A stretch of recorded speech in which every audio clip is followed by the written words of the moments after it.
Hey guys, Pete Sanctions here, and we're doing something a little different as far as the unboxing videos are concerned. At this time, I have in my possession the first ever pro wrestling crate that I've ever received, thanks to our fine friends at Mid-States Wrestling out of Arkansas. They've been hosting Facebook Live auctions of items that they've had laying around kind of during these uncertain times when not a whole lot of promotions are running right now. They definitely do want to keep their doors open and keep business moving. So in that aspect, they've done some great auctions. I have a Royal Rumble 1991 poster from them. It is the poster with the infamous artwork that was drawn by an artist that's not really well known. But he did drawings for 91 and 92, and it's a little bit on the small side, but that was just how it was produced, and I got that in the first auction. The second auction, however, I got a pro wrestling crate, and years back I thought about signing up for a crate subscription, easier for me to say, like Pro Wrestling Crate, Wrestle Loot, Pro Wrestling Loot, or some of the other subscription services that were out there. My finances didn't justify it at the time, but now they do. And as a matter of full disclosure, this isn't going to be a complete unboxing because what I had assumed was, okay, I'll open up the package and then the Pro Wrestling Crate will be in its own package. But no, the stuff was already in there. I did take a tiny little peek, but in any case, let's get right to it. And before we do, make sure you like, share, and subscribe to this channel. Also ring the notification bell for all the newest updates for, as Callan from Slapped Ham would say, more exclusive content just like this. So let's get to it. Another reminder, subscribe to my Patreon at patreon.com/PeteSanctions for $5 a month. You guys early access to this content, including unboxing and opening videos exclusive to the Patreon, a Facebook Live Q&A, and all of my patrons for $5 a month, they will receive, when they sign up, a free Pete Sanctions trading card from the MWR Series 2 set that they put out years ago. And let me tell you, these trading cards are flying off the shelves, aka in a pile in my apartment just gathering dust. So we appreciate it if you would subscribe on the Patreon. So let's get to this crate here. And we've got a lot of 8x10s. They're kind of bent, but I think I can flatten them out. So first one is a TNA 8x10 of Bobby Lashley. And like I said, I will get these flattened out here, but there's the Bobby Lashley 8x10 when he was the boss. So first 8x10 is Bobby Lashley. Next we've got the Nature Boy, Ric Flair. Woo! And the branding in the corner here.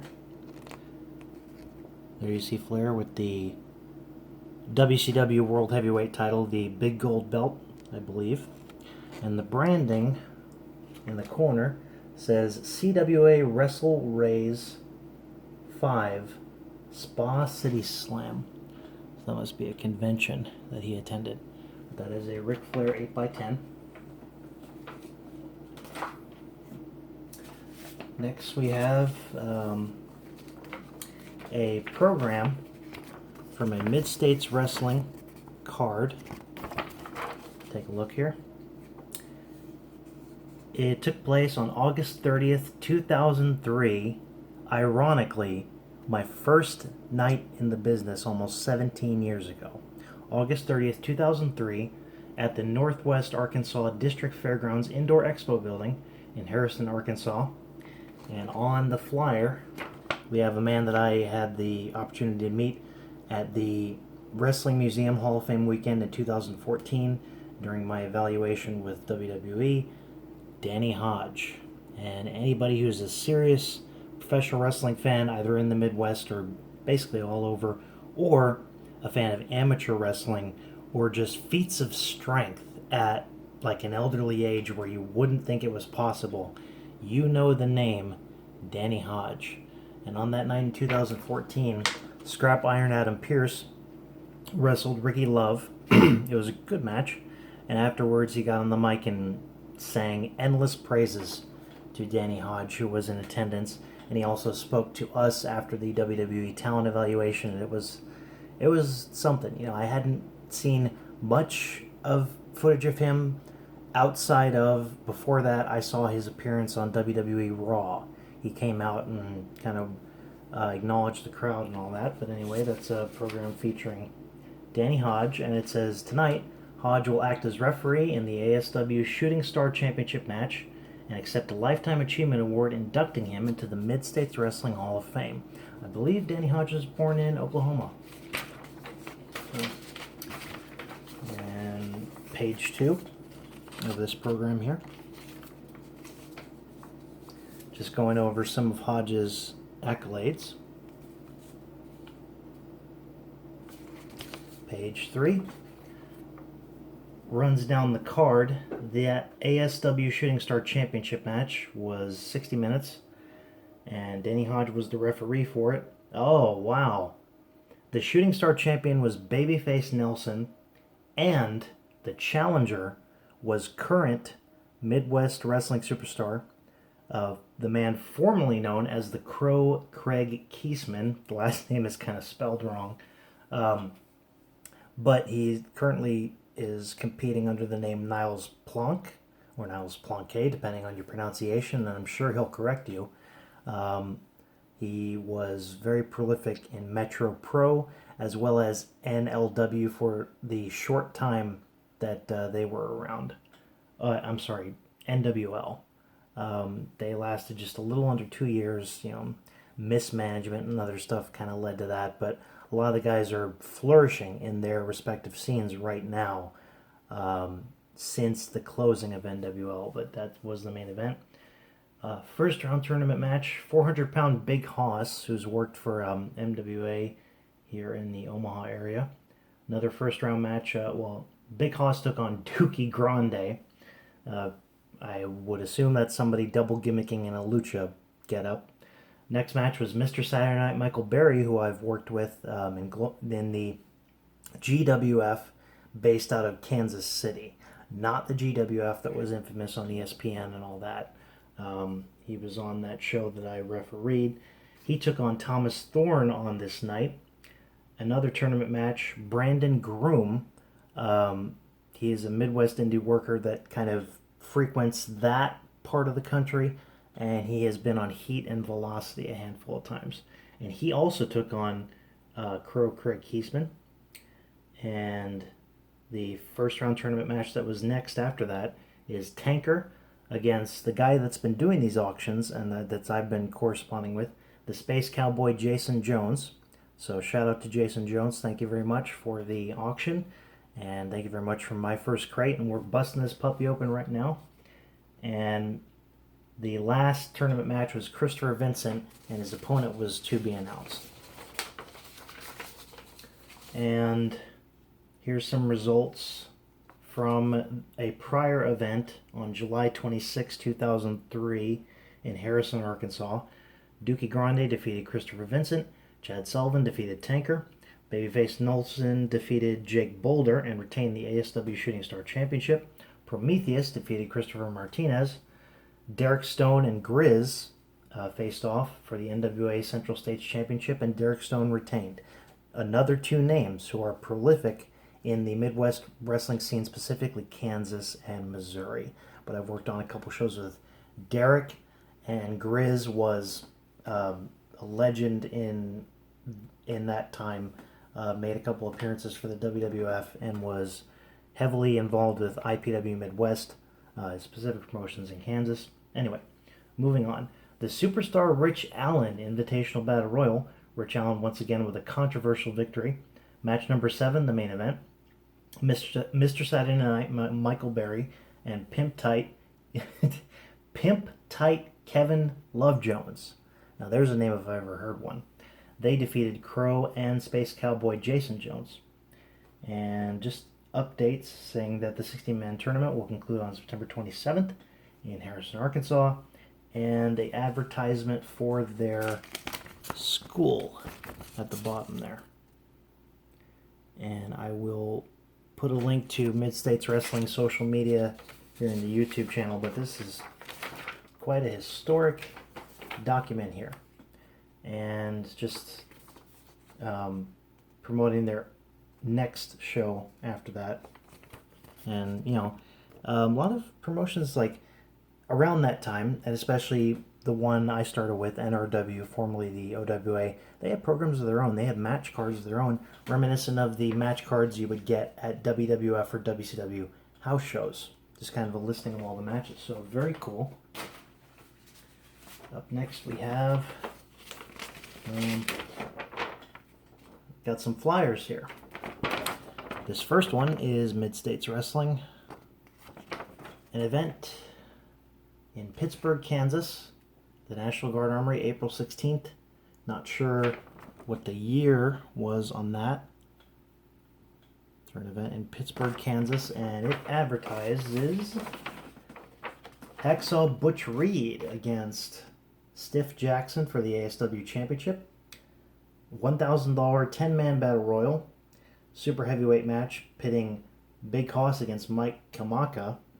And also appearing was Grizz, Jason Jones, Craig Kiesman, Jake Boulder, Stephen E., Bubba Hall, Jim Fallon, and many more. And, of course, the obligatory local radio DJ appearing as well. That's one flyer for Mid-States Wrestling. We got another flyer here from a Harrison, Arkansas event from June 11th, my birthday. And it features Danny Hodge, who we saw featured in the program. In a main, it looks like a main event Texas Death Match was also advertised, pitting Jason Jones against Stephen E. And also appearing was Michael Berry, Thomas Thorne, Grizz, Kiesman, Hall, Fallon, Hoss, Boulder, Sassy Merlot, who I've heard, I guess, women's wrestler, and many more. And I like the reflective color of these flyers, which is smart business. You put them up in a place where there's a lot of lighting at night, it just pops right out and it catches people's attention. And this was one I was really excited about. This is a program for the World Wrestling Peace Festival. Now, it's kind of slipped through the cracks in terms of memorable tournaments and events in the history of professional wrestling as time has gone on. It was where Eric Bischoff discovered Chris Jericho, and then there were a lot of kind of unusual pairings, tag matches, six-man matches, with a strong emphasis on Lucha Libre. And I'm just going to thumb through this real quick just for the sake of time. And kind of just a program explaining, wow, biographies on all the participants here. Dan Severn was on that card. And the World Wrestling Peace Festival, I believe, is on the WWE Network in full. If not, my friend from California, a Roy Lucier, I believe is how you pronounce his last name. He is so good at uploading that kind of stuff. He's got an amazing collection of footage, all different territories, all different countries, and he like takes on collections for different people, and he's a super nice dude on top of that. I ran into him in Waterloo last year for the Hall of Fame weekend. So go ahead and check out Roy Lucier's YouTube channels for that footage, I believe. Otherwise, it's on the WWE Network in full. And just kind of short biographies on the different luchadors that appeared that night. Cybernetico Piroth, Heavy Metal, Ultimo Dragon, Tom Howard, Lionheart Chris Jericho, Jushin Thunder Liger, and the Japanese talent as well as, and the Peace Festival was a collaboration between all different promotions. There you see WCW talent in the mix as well. And more biographical information, and then kind of local advertisements to close it out, but that is very cool. A World Wrestling Peace Festival program. Moving right along here, and actually, 2 seconds. Sorry about that. I want to make sure that these don't get bent any more than they already are. But I have an idea of how to flatten everything out. I've got big pillows and stuff. Just stick them under there for like a day or two, and they just naturally flatten out. All right. I feel a shirt. What kind of shirt is this? It is a large, and in the auction I gave them my t-shirt size, so got a shirt here. Take the tape off.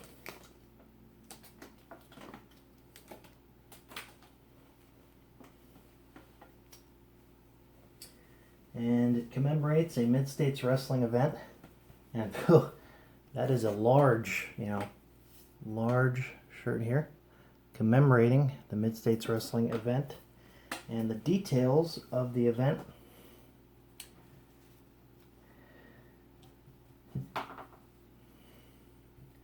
a ladder match, double main event for the MSW Heavyweight Championship. Gary Graham took on Greg Anthony. Gary Graham has competed in 3XW in Des Moines, Iowa, here in the Midwest. He only competed a handful of times in 3X, but competed everywhere else. And yes, this is, I believe, this is a fairly recent event here. Also on the event were Niles Plunk, the former Craig Kiesman, as I mentioned before, and Belvedere against Miranda Gordy, who recently appeared for the Magnum Pro Quarantine Dream Series for the Magnum Pro Patreon subscribers. Patreon.com/MagnumPro, $5 a month gets you access to that and much, much more exclusive content.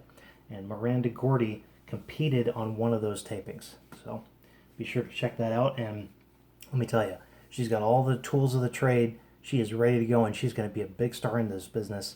And I'm sure her father, WWE Hall of Famer and fabulous Freebird Terry Bam Bam Gordy, would be proud. So shout out to Miranda Gordy. And she teamed with Bennett James, who I believe tagged with a guy named PM Money in this area, and they were a tag team. Also on the show were Matt Rivera, Michael Berry, Jason Jones, Johnny Lightning, and Jimmy Fiasco. And also appearing, it's kind of hard to make out because it's a black and white iron-on, I assume, but it's All-American Ajax Washington, Nate Winchester, Johnny Dynamite, Mass Superstar, okay. But that is a Mid-States Wrestling t-shirt commemorating their event on August 10th. I would assume that is August 10th of last year. Very cool. Thanks for the shirt. To add to my already obscene collection of wrestling shirts. And what do we have here? Looks like a poster.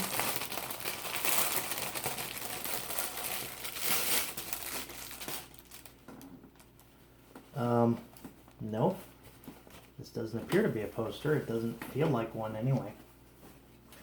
But, wow, oof. Is this a, yeah, it's a throw blanket. Okay, this is a throw blanket, or a blanket of some kind of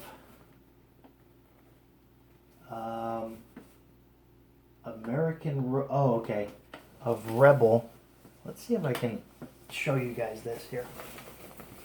Rebel from TNA.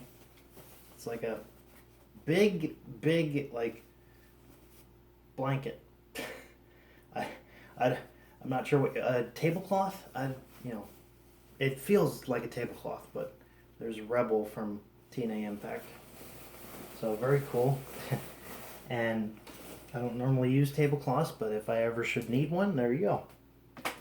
And I don't know if it would be appropriate for a family gathering, let's just say.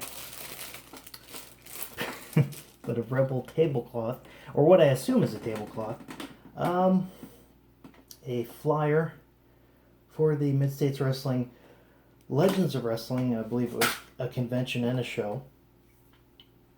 And it boasts the Rock and Roll Express in action, as well as the Bushwhackers. a tag team I saw on my very first indie show in 1999 that I went to. And beautiful Bobby Eaton as well. And a free foam finger for all VIP attendees. So another kind of event flyer here. And what do we got here?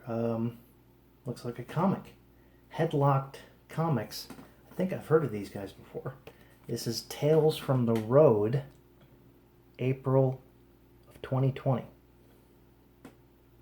And promoting their podcast, Keeping It Real with Sergeant Slaughter. Thumb through this real quick. Yep, it's a comic. And I've only read one comic book in my life. That was Incredible Hulk issue number 3.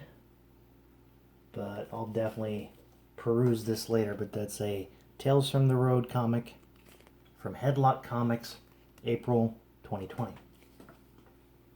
And a lot of, I would say in the last 10, 15 years, a lot of different companies have really grown by leaps and bounds in their graphic design department.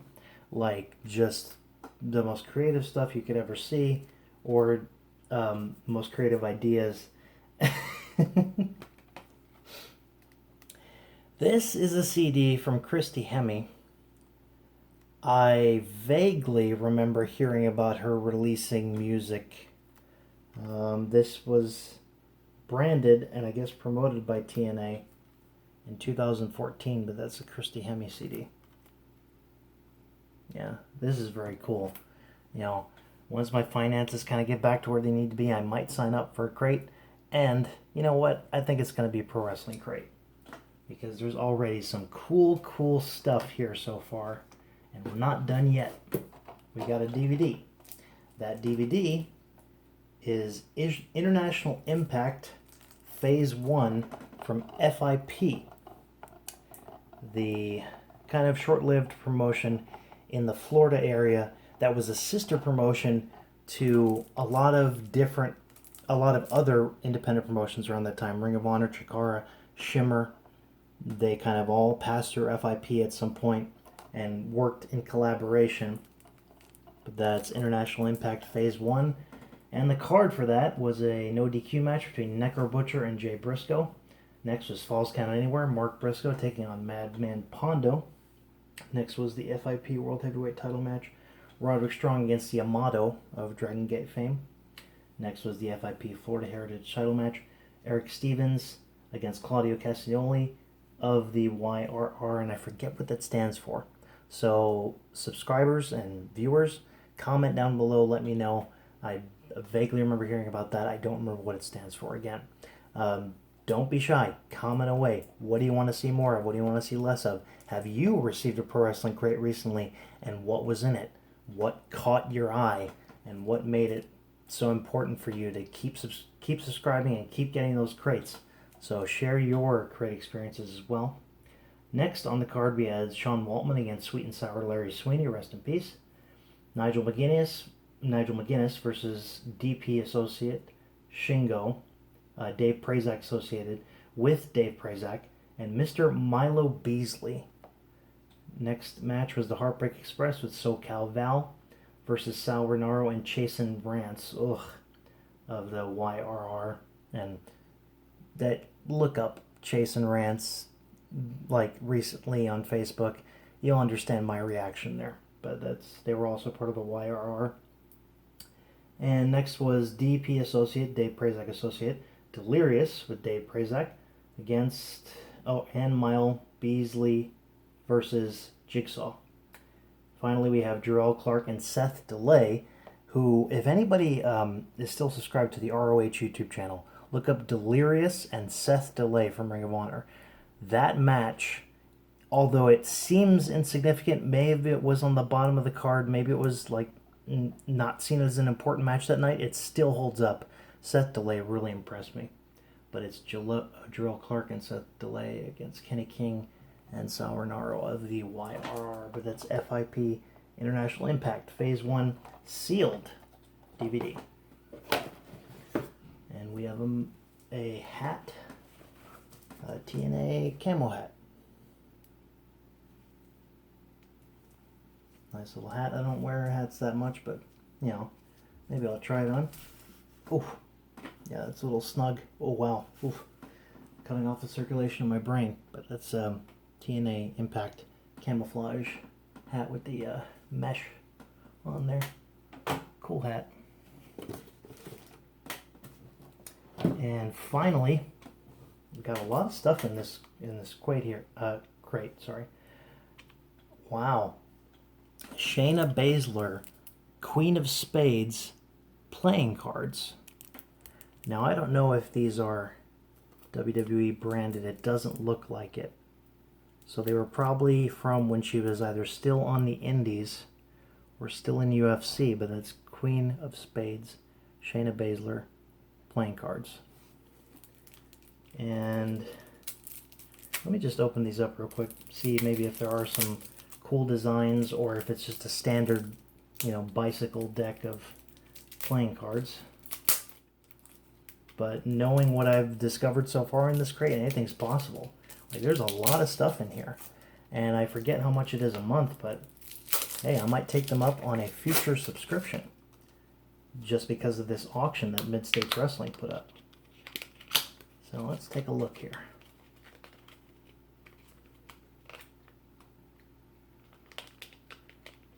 Alright, kind of packed in there tight. Yeah, I wonder if these do have a kind of cool design to them, or if it's just a regular card set. Yes, it is just your regular bicycle deck, but on the back is the same design for Shayna Baszler playing cards. Very cool. And that will do it for the Pro Wrestling Crate, YouTubers and ladies and gentlemen. And I know I posted on my Facebook fan page at Pete Sanctions that what trading cards would you like me to open, and the overwhelming response was to the 1995 WWF action-packed retail box that I had. Like, I'm pretty sure it's the full set, if I'm not mistaken. And then we'll see if we get any 24 karat gold leaf 24 karat gold leaf cards that were chase cards or special inserts. I am going on vacation. I'm returning to the New Jersey Shore with my family for a short summer vacation. You know, despite the pandemic, we all kind of are itching to get out and experience that part of our lives again. So that will be until the middle of next week, starting on Sunday. So I'll try and get to it by the end of this week, because I'm just going to be running around doing all kinds of stuff. If not, I will make sure to get the video up and to get the opening up by the end of next week, is the promise I make to my faithful YouTube subscribers. Once again, like, share, and subscribe. Turn on the notification bell so you get the latest updates on all my recent videos. Be sure to comment. Tell me what you want to see. Tell me what you don't want to see or want to see less of. If you had a Pro Wrestling Crate, tell me your experience. Just please, because your support and that kind of feedback is what I use to make future videos and then make determinations on what kind of content I want to provide to you. But that'll do it for the Pro Wrestling Crate. Shout out to Mid-States Wrestling. Thanks to Jason Jones and everybody at MSW for the awesome auction and the Pro Wrestling Crate. And hey, Pro Wrestling Crate, I might be hitting up you guys pretty soon here, as soon as my finances improve, about a future subscription. That was awesome. I got a lot of cool stuff. But that'll do it for the Pro Wrestling Crate unboxing. Coming up next, sometime next week, hopefully, is the WWF 1995 action-packed retail box break with possibly the full set. And then we'll see what kind of chase cards we get in that set as well. The 24 karat gold leaf cards. I don't think I probably didn't get at the time. I know I had, I guess, a Steiner gold card from the 94 set. But anyway, I'm rambling. Please, take care of yourselves, take care of each other, stay safe, and I'll see you next time.